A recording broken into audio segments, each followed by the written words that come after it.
एक शिष्य था जो भिक्षा लेने के लिए गांव में गया और घर घर भिक्षा की मांग करने लगा। भिक्षाम देही, भिक्षाम देही। भीतर से जोर से दरवाजा खुला और एक बड़ी बड़ी दाढ़ी वाला तांत्रिक बाहर निकला और चिल्लाते हुए बोला, मेरे दरवाजे पर आकर किसी और का गुणगान करता है, कौन है यह समर्थ? शिष्य ने गर्व से कहा, मेरे गुरुजी महाराज जो सर्व समर्थ है। तांत्रिक ने सुना तो क्रोध में आकर बोला कि इतना दुस्साहस कि मेरे दरवाजे पर आकर किसी और का गुणगान करता है, तो देखता हूं कितना सामर्थ्य है तेरे गुरु में। मेरा श्राप है कि तू कल का उगता सूरज नहीं देख पाएगा, अर्थात तेरी मृत्यु हो जाएगी। शिष्य ने सुना तो देखता ही रह गया और आसपास के भी गांव वाले कहने लगे कि इस तांत्रिक का दिया हुआ श्राप कभी भी व्यर्थ नहीं जाता। शिष्य उदास चेहरा लिए वापस आश्रम की ओर चल दिया और सोचते सोचते जा रहा था कि आज मेरा अंतिम दिन है, लगता है मेरा समय खत्म हो गया है। आश्रम में जैसे ही पहुंचा, गुरुजी महाराज हंसते हुए बोले, ले आया भिक्षा। बेचारा शिष्य क्या बोले।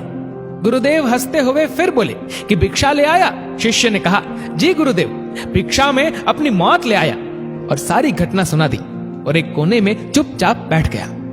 गुरुदेव बोले, अच्छा चल भोजन कर ले।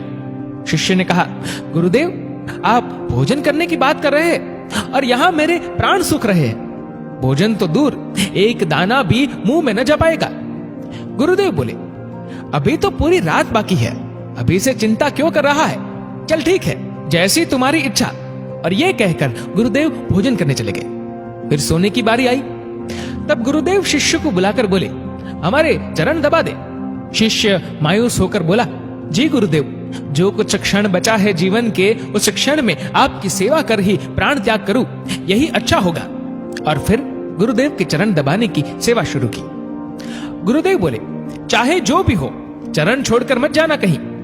शिष्य ने कहा, जी गुरुदेव, कहीं नहीं जाऊंगा। गुरुदेव ने अपने शब्दों को 3 बार दोहराए कि चरण मत छोड़ना, चाहे जो हो जाए। ये कहकर गुरुदेव सो गए। शिष्य पूरी श्रद्धा भावना से चरण दबाने लगा।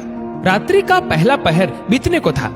अब तांत्रिक अपने श्राप को पूरा करने के लिए एक देवी को भेजा जो धन से भरी थी, सोने चांदी हीरे मोती से भरी थी। शिष्य चरण दबा रहा था, तभी दरवाजे पर वो देवी प्रकट हुई और कहने लगी कि इधर आओ और ये सोने चांदी से भरा ये पात्र ले लो।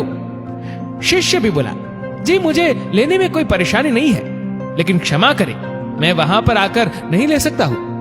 अगर आपको देना ही है तो यहां पर आकर दे दीजिए। वो देवी सुनी तो कहने लगी कि नहीं नहीं, तुम्हें यहां आना होगा, देखो कितना सारा है। शिष्य बोला, नहीं, अगर देना है तो यहीं आ जाइए। तांत्रिक अपना पहला पासा असफल देख दूसरा पासा फेंका। रात्रि का दूसरा पहर बीतने को था। शिष्य गुरु महाराज जी के चरण दबाने की सेवा कर रहा था। तांत्रिक ने इस बार मारने के लिए उस शिष्य की मां का रूप बनाकर भेजा। शिष्य गुरु के चरण दबा रहा था, तभी दरवाजे पर आवाज आई, बेटा तुम कैसे हो? शिष्य ने अपनी मां को देखा तो सोचने लगा, अच्छा हुआ जो मां के दर्शन हो गए, मरते वक्त मां से भी मिल ले। वो औरत जो मां के रूप धारण की थी बोली, आओ बेटा गले से लगा लो, बहुत दिन हो गए तुमसे मिले। शिष्य बोला, क्षमा करना मां, लेकिन मैं वहां नहीं आ सकता क्योंकि अभी गुरु चरण की सेवा कर रहा हूं, मुझे भी आपसे गले लगना है, इसलिए आप यहीं आ जाओ। फिर वो औरत देखी कि चाल काम नहीं आ रही है तो चली गई। रात्रि का तीसरा पहर बीता और इस बार तांत्रिक ने यमदूत रूप वाला राक्षस भेजा। राक्षस पहुंचकर शिष्य से बोला कि चल तुझे लेने आया हूं, तेरी मृत्यु आ गई है, उठ और चल। शिष्य भी झल्लाकर बोला, काल हो या महाकाल, मैं नहीं आने वाला। अगर मेरी मृत्यु आई है तो यहीं आकर ले जाओ मुझे, लेकिन गुरु के चरण नहीं छोड़ूंगा, बस। फिर राक्षस भी चला गया। सुबह हुई, चिड़िया अपनी घोंसले से निकलकर चहचहाने लगी, सूरज भी उदय हो गया।